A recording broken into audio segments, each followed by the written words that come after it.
מה הולך? מה נשמע? מה תרצה להזמין? איזה מסעדה רק? ג'פניטה.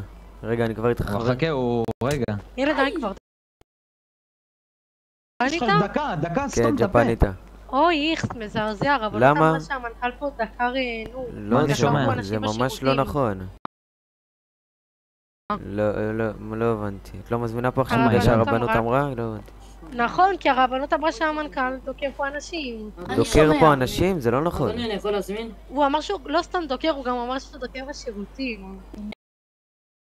זה לא נכון, גברתי. אז גם אני לא מזמין פה, מה זה? לא, זה לא נכון, חברים. באמת שהוא דוקר אנשים, אמרו את הרבנות. אבל זה לא נכון, זה לא נכון. בואי נלך.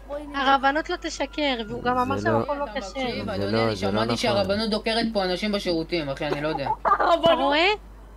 הרבנות דוקרת או אלירן? לא, הרבנות אמרה שפה בג'פניטה דוקרים פה אנשים בשירותים. תתעלם, נו, אפשר רגע להזמין גבר?